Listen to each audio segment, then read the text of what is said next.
Perfecto y bien hecho. Of course, there are always irregulars. And while English has a ton of past participles that don't end in ed, like bought, seen, went, flown, built, and written, you can thank your lucky stars that Spanish only has a handful. Any ER or IR verb stem that ends in an A, an E, or an O will carry a tilde on the I in ido to prevent the vowels from forming a diphthong, like leer, whose stem is LE. It ends in an E. So when you add IDO, just put a tilde above the I so that the word sounds like leído instead of leído. Now, there are also some tricky verbs that are just plain irregular, like decir, to say, becomes dicho. Escribir, to write, becomes escrito. Hacer, to make or to do, becomes hecho.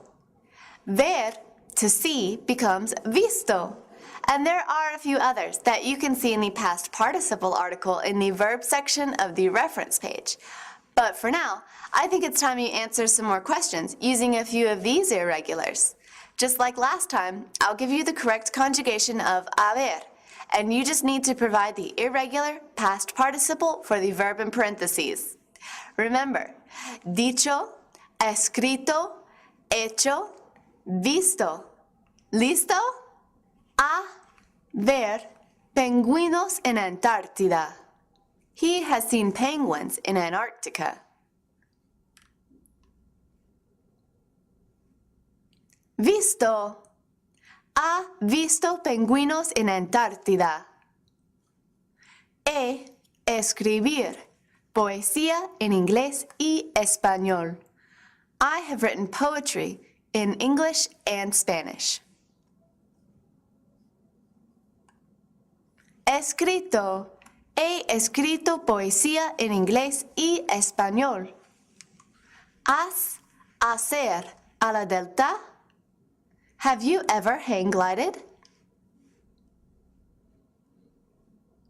Hecho. ¿Has hecho a la delta? Not too bad, right? Do you think you're ready for the final interview? You'll have to not only conjugate haber, but change the verb into a past participle as well. Remember to answer all of the questions using the yo form, since you will be talking about yourself. ¿Listo? ¿Dónde has viajado? Where have you traveled?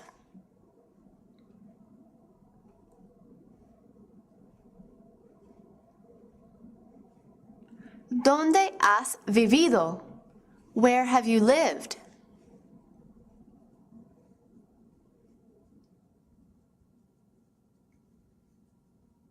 ¿Has saltado en una cama elástica? Have you ever jumped on a trampoline?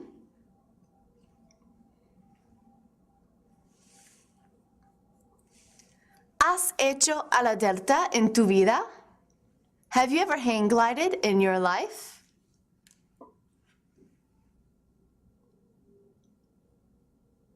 ¿Has ido a Antártida? Have you ever been to Antarctica?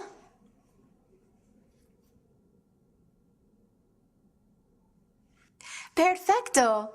And to tie this to last week's lesson, if you have to use the present perfect with a weirdo phrase, just conjugate haber in the present subjunctive instead of the present indicative.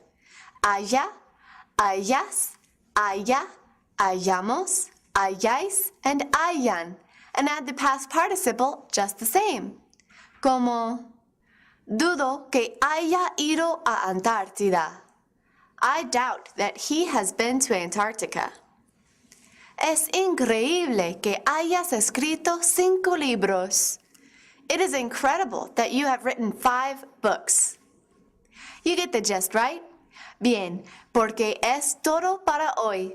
You can review this lesson on the go by downloading our video podcast from iTunes, and you can practice all the vocabulary and your past participles at SpanishDict.com/learn, where you'll find the picture flashcards, the quizzes, the writing and speaking assignments, the forum, and the video chat. You can also read a written explanation of both past participles and the present perfect under the verbs page of the reference section at SpanishDict.com/reference. And as always, everything at SpanishDict.com is completely free, so check it out. Hasta luego y nos vemos!